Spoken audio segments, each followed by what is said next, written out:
हमारे साथ एक प्रत्याशी है जो बाजपट्टी क्षेत्र संख्या 29 से जिला पार्षद के युवा उम्मीदवार भाई मोहम्मद शकील अहमद हैं। यहाँ की जनता सेवा करने का मौका देंगे, इन सभी मुद्दों पर बात करेंगे। नाम है आपका? मोहम्मद शकील। सर, किस पद के लिए आप चुनाव लड़ रहे हैं? जिला पार्षद के लिए, क्षेत्र संख्या 29 बाजपट्टी। क्या लगता है सर, इस बार आपको सेवा करने का मौका यहाँ की जनता आपको देगी? सर, हम घर घर घूमे, जिससे हमको मालूम पड़ा कि लोग पिछले जिला पार्षद की वजह से बहुत ज़्यादा दुखी है। लोग हमें बड़ी प्यार और मोहब्बत दे रहे हैं और साथ में उनका वोट का भी पूरा सहयोग है। ऐसा लगता है कि बहुत ही से अल्लाह ताला हमको कामयाब करेगा।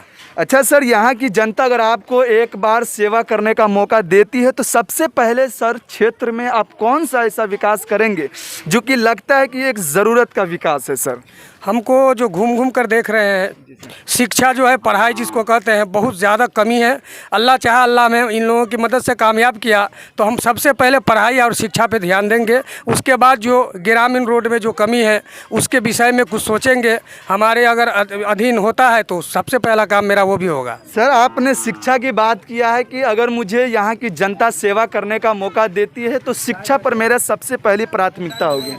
सर, ये बता सकते हैं कि शिक्षा जैसे सर उसमें पहल होगी और क्या प्राथमिकता होगी सर शिक्षा को लेकर? जैसे कि मिडिल स्कूल है, बहुत सारे पंचायत है जिसमें मिडिल स्कूल से हाई स्कूल का काम होना था लेकिन नहीं हो पाया है। इस तरह की शिक्षा को आप किस तरह से देखते हैं? जैसा कि आपने कहा कि मिडिल था, हाई होना था, जिसके कारण बच्चे पीछे हैं, कहीं दूसरी जगह जाना पड़ता है। तो सबसे पहले मेरा काम ये होगा कि मिडिल को मतलब हाई करना है, ताकि हमारे ग्राम, हमारे पंचायत के जो लोग हैं, जो बच्चे पढ़ने वाले हैं, उसमें लगे रहें, बाहर जाने की ज़रूरत नहीं पड़े। और ख़ासकर मास्टर लोग हैं जिनका पढ़ाई पे ज़्यादा ध्यान नहीं होता है, वो इधर उधर में अपने मशगूल रहते हैं, उन लोगों पर मेरी गाइडिंग बढ़ेगी।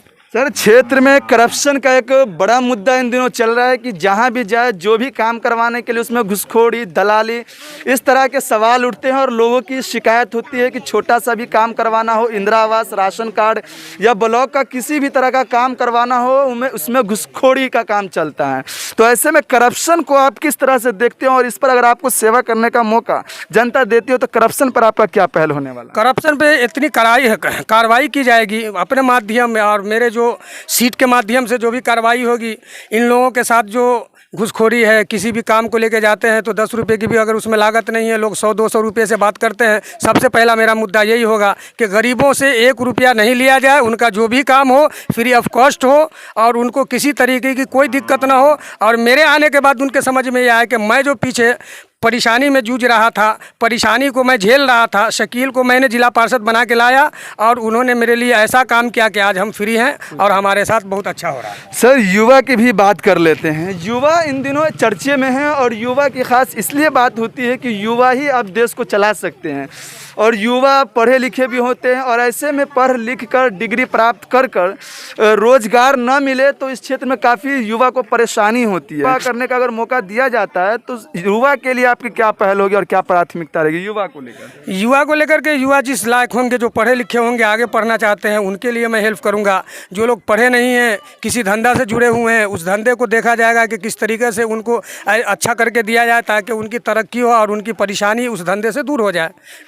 कोरोना काल का समय चल रहा है और कोरोना काल में बहुत सारे लोग परेशान हुए, जैसे कि आपके क्षेत्र में भी बहुत सारे लोग परेशान हुए होंगे। उसको आपने किस हद तक मदद किया है और आप कहां तक देखते हैं? मैं ग्राम में ही अपने कंचनपुर में फर्नीचर का धंधा चला रहा था। जहां तक हमसे हो सका हम लोगों से मिल करके लोगों की परेशानी को दूर करने की कोशिश की। जो हमसे बन पड़ा हमने उनके लिए किया। आप अपने जनता को क्या कहना चाहते हैं और जो सोशल मीडिया देख रही है उससे आपकी क्या अपील है? सोशल मीडिया से मेरी अपील ये है कि वो मेरे लिए और अच्छा सोच सकती हैं और लोगों से हमारा प्रस्ताव डाल सकते हैं और वो कहें कि हम किस तरीके के हैं, क्या हमारी उम्मीद है, हम किस चीज़ को लेकर के उतरे हैं। ये सब चीज़ लोगों के बीच डालें ताकि लोग हमारी तरफ जुड़े और हम लोगों के लिए आगे जीतने के बाद काम कर सकें। उनसे भी बात करने की कोशिश करेंगे कि क्या पिछले जो जिला पार्षद थे उसने कुछ किया, क्षेत्र में नहीं किया, क्या कुछ खास मुद्दा रहा, उन्होंने क्षेत्र का विकास किया। यहाँ कुछ युवा है, नौजवान है और इनसे हम बात करने की कोशिश करेंगे। भैया, आपका नाम क्या है? मोहम्मद आज़म आरिफ। मोहम्मद आज़म आरिफ, आप अपने क्षेत्र में विकास को कैसे देखते हो और किस हद तक आपके क्षेत्र में विकास का काम किया गया है? हम विकास जो हमारे क्षेत्र में हुआ है जिस तरह से, मैं इन 2 शेरों में उनको बयां करना चाहता हूँ कि एक दो ज़ख्म नहीं सारा बदन है छलनी, दर्द बेचारा परेशान है कहाँ से उठे, और रुलाऊं तो बगावत है हंसाऊं तो बगावत है, समझ में कुछ नहीं आता कि छेड़ूं दास्तां कैसे।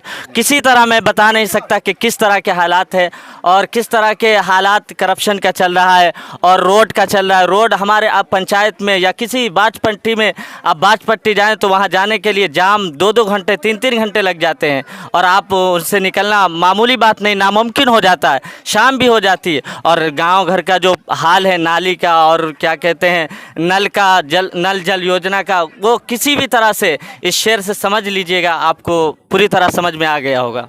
तो क्या चाहते हैं कि इस बार बदलाव हो और नया जनप्रतिनिधि को मौका दिया जाए?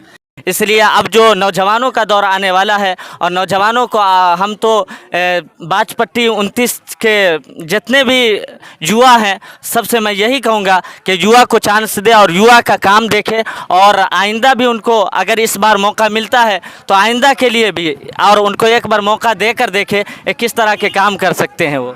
आप देख रहे हैं the voice of Bihar news और मैं हूं मोहम्मद वसीम आलम, कैमरामैन मोहम्मद आफ्ताब आलम के